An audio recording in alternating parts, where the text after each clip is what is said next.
नमस्कार दोस्तों, स्वागत है आपका हमारे चैनल पर। आप सभी का दिन शुभ और मंगलमय हो। भगवान श्री हरि और माता लक्ष्मी की कृपा बनी रहे। आज हम आपके लिए लेकर आए हैं पौष मास की कथा का अध्याय 18। यह अध्याय न केवल धार्मिक दृष्टि से महत्वपूर्ण है, बल्कि इसमें जीवन के कई गहरे अर्थ और शिक्षाएं भी छिपी हुई हैं। तो चलिए शुरू करते हैं इस अध्याय की कहानी। यह कथा उस समय की है जब भगवान श्री कृष्ण ने अपनी बाल्यावस्था में कई अद्भुत कार्य किए थे। पौष मास का समय था और वृंदावन में श्री कृष्ण अपने साथियों के साथ खेल कूद और भक्ति में लीन थे। इस मास में विशेष रूप से जो बातें होती हैं, वे हमारे जीवन के लिए बहुत महत्वपूर्ण होती हैं। पौष मास के इस पवित्र समय में श्री कृष्ण ने गोवर्धन पर्वत की पूजा की। जब इंद्रदेव ने गुस्से में आकर मूसलधार बारिश शुरू कर दी थी, तब भगवान श्री कृष्ण ने अपनी छोटी अंगुली पर गोवर्धन पर्वत को उठा लिया और वृंदावन वासियों को बचाया। इस घटना से यह सीखने को मिलता है कि जब जीवन में समस्याएं आती हैं, तब हमें धैर्य और विश्वास के साथ समाधान का मार्ग चुनना चाहिए। इसके बाद श्री कृष्ण ने बताया कि हर व्यक्ति को अपने कर्तव्यों का पालन करना चाहिए और हमें कभी भी अपने स्वार्थ के लिए दूसरों को चोट नहीं पहुंचानी चाहिए। पौष मास में हमें यह समझने की आवश्यकता है कि सच्ची पूजा और भक्ति केवल भगवान की आराधना में नहीं, बल्कि हर एक कार्य में ईश्वर का ध्यान रखने में है। एक और महत्वपूर्ण घटना इस मास के दौरान घटित हुई, जब श्री कृष्ण ने अपनी महिमा का विस्तार करते हुए कई दिव्य कार्य किए। उनके इन कार्यों को सुनकर और देखकर लोग उनका सम्मान और श्रद्धा से पूजन करने लगे। श्री कृष्ण ने इस अध्याय में यह भी सिखाया कि वास्तविक पूजा तब होती है जब हम अपने मन, वचन और क्रिया से भगवान को संतुष्ट करते हैं। पौष मास की यह कथा हमें यह शिक्षा देती है कि हमें अपने जीवन में सही मार्ग पर चलना चाहिए, अपने कर्मों को निष्कलंक रखना चाहिए और अपने इष्ट देवता के प्रति श्रद्धा और विश्वास बनाए रखना चाहिए। तो दोस्तों, पौष मास का यह अध्याय हमें धर्म, कर्म और भक्ति के महत्व को समझाता है। श्री कृष्ण की उपदेशों से हम अपने जीवन को सही दिशा दे सकते हैं। अगर आपको यह कथा पसंद आई हो, तो कृपया हमारे चैनल को सब्सक्राइब करें और इस वीडियो को अपने मित्रों के साथ शेयर करें। साथ ही हमें कमेंट करके बताएं कि आपको इस कथा का कौन सा हिस्सा सबसे अधिक प्रेरणादायक लगा। जय श्री कृष्ण। आज हम एक बहुत ही महत्वपूर्ण और अद्भुत कथा पर चर्चा करेंगे। यह कथा महर्षि च्यवन और उनके पुत्र उज्ज्वल के बीच की है, जिसमें महर्षि च्यवन अपने पुत्र को गुरुतीर्थ की महिमा के बारे में उपदेश दे रहे हैं।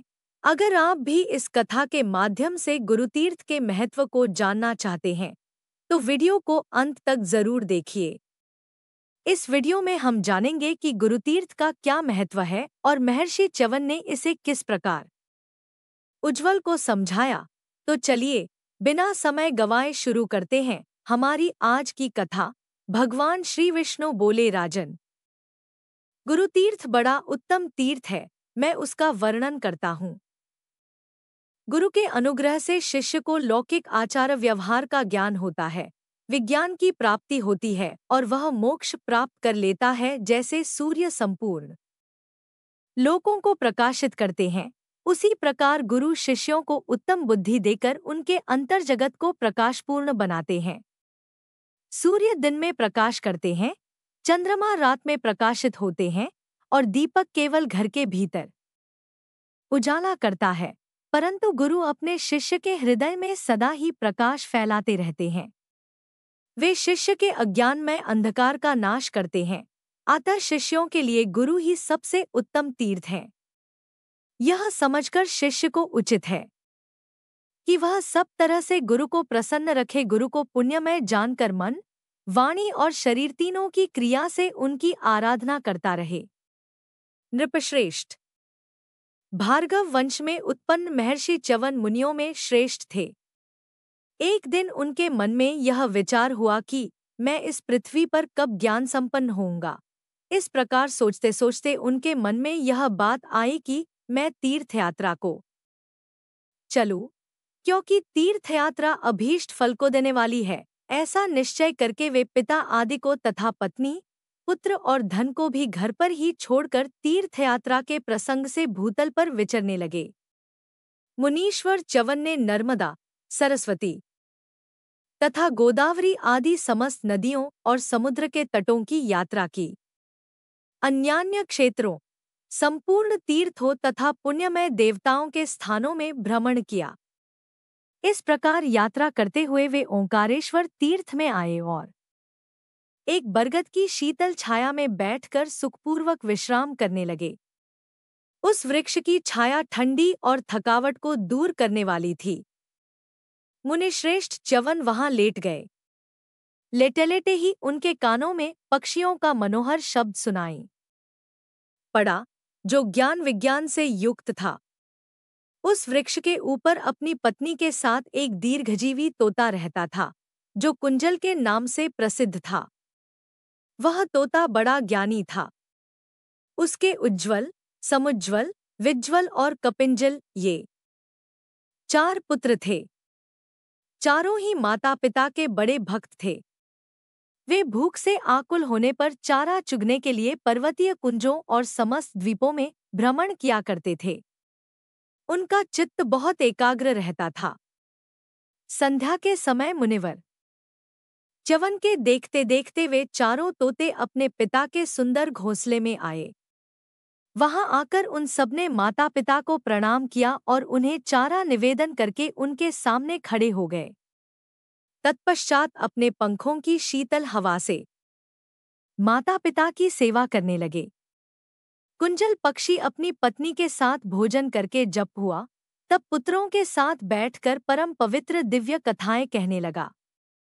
उज्ज्वल ने कहा, पिताजी, इस समय पहले मेरे लिए उत्तम ज्ञान का वर्णन कीजिए, इसके बाद ध्यान, व्रत, पुण्य तथा भगवान के शतनाम का भी उपदेश दीजिए।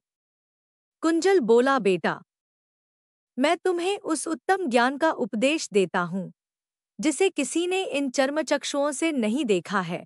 उसका नाम है कैवल्य, मोक्ष। वह केवल अद्वितीय और दुहक से रहित है, जैसे वायु शून्य प्रदेश में रखा हुआ दीपक हवा का झोंका न लगने के कारण स्थिर भाव से जलता है और घर के समूचे अंधकार का नाश करता रहता है।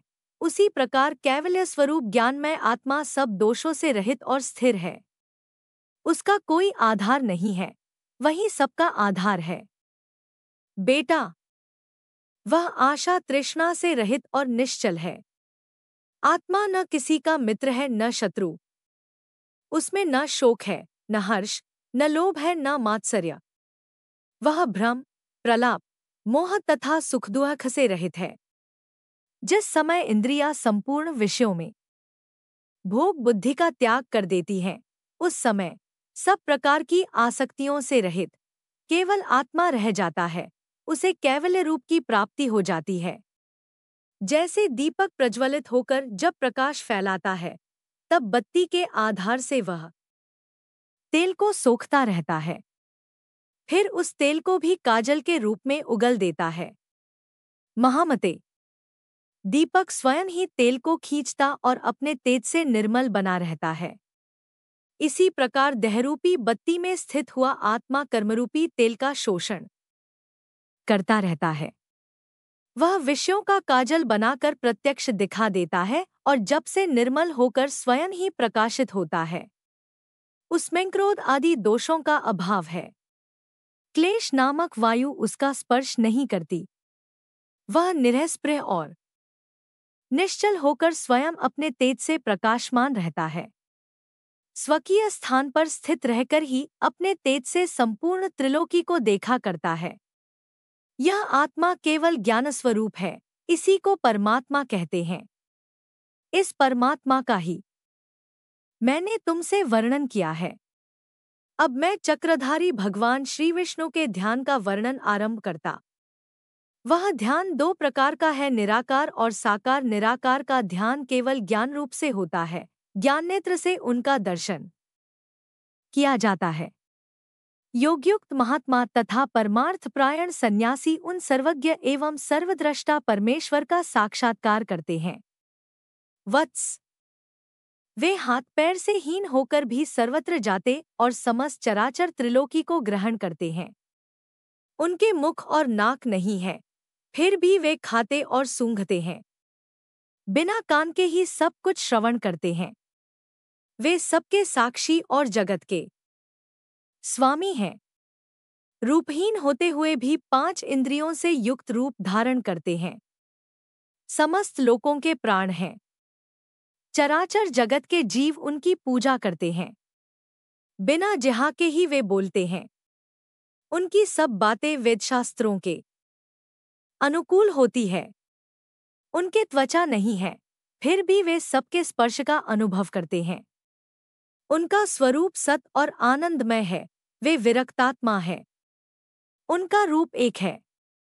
वे आश्रय रहित और जरावस्था से शून्य हैं। ममता तो उन्हें छू भी नहीं गई है। वे सर्वव्यापक, सगुण, निर्गुण और निर्मल है। वे किसी के वश में नहीं है, तो भी उनका मन सब भक्तों के अधीन रहता है। वे सब कुछ देने वाले और सर्वज्ञों में श्रेष्ठ हैं। उनका पूर्ण रूप से ध्यान करने वाला कोई नहीं है। वे सर्वमय और सर्वत्र व्यापक हैं। इस प्रकार जो परमात्मा के सर्वमय स्वरूप का ध्यान करता है, वह अमृत के समान सुखदायी और आकार रहित परम पद, मोक्ष, को प्राप्त होता है। अब परमात्मा के ध्यान का दूसरा रूप साकार ध्यान बतलाता हूँ। मूर्तिमान आकार के चिंतन को साकार ध्यान कहते हैं, तथा जो निरामय तत्व का चिंतन है, उसे निराकार ध्यान कहा गया है।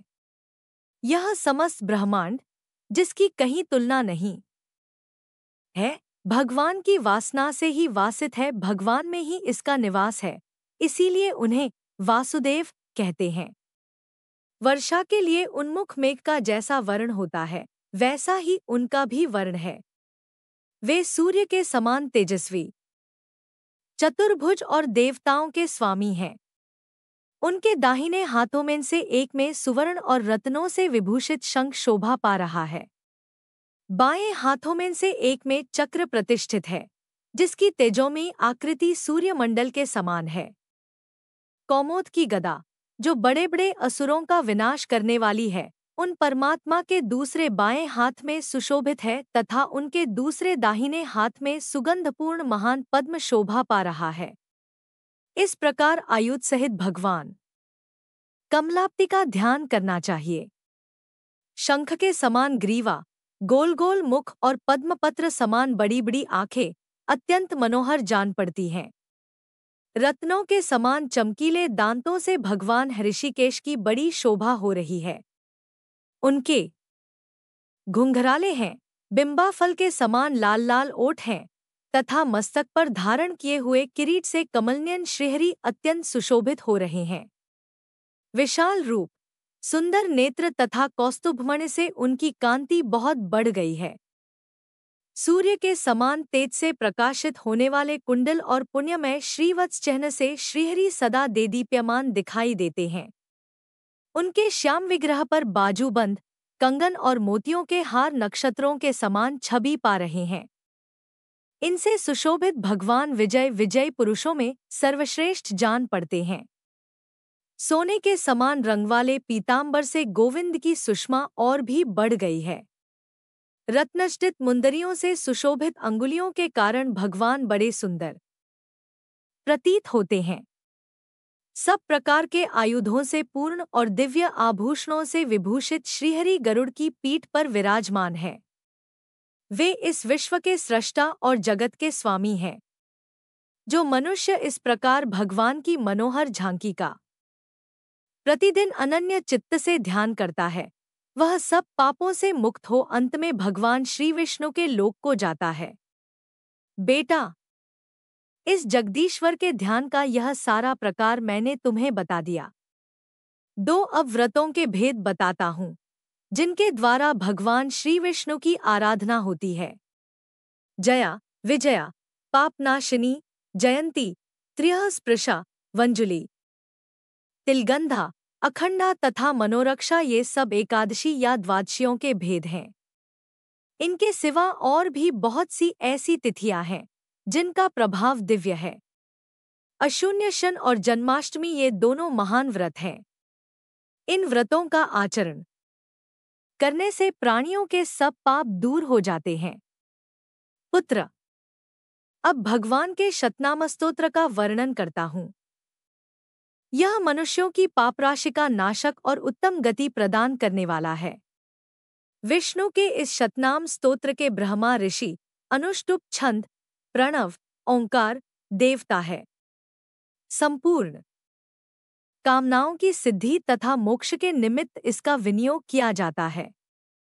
ऋषिकेश, इंद्रियों के स्वामी, केशव, मधुसूदन, मधु दैत्य को मारने वाले, सर्वदैत्यसूदन, संपूर्ण दैत्यों के संहारक, नारायण, अनामय, रोग शोक से रहित, जयंत, विजय, कृष्ण, अनंत, वामन, विष्णु, विश्वेश्वर, पुण्य, विश्वात्मा, सुरार्चित, देवताओं द्वारा पूजित, अनघ, पाप रहित, अघर्ता, नारसिंह, श्रीप्रिय, लक्ष्मी के प्रियतम, श्रीपति, श्रीधर, श्रीध, लक्ष्मी प्रदान करने वाले, श्रीनिवास, महोदय, महान अभ्युदयशाली, श्रीराम, माधव, मोक्ष, क्षमारूप, जनार्दन, सर्वज्ञ, सर्ववेत्ता, सर्वेश्वर, सर्वदायक, हरि, मुरारी, गोविंद, पद्मनाभ, प्रजापति, आनंद, ज्ञान संपन्न, ज्ञानद, ज्ञानदायक, अच्युत,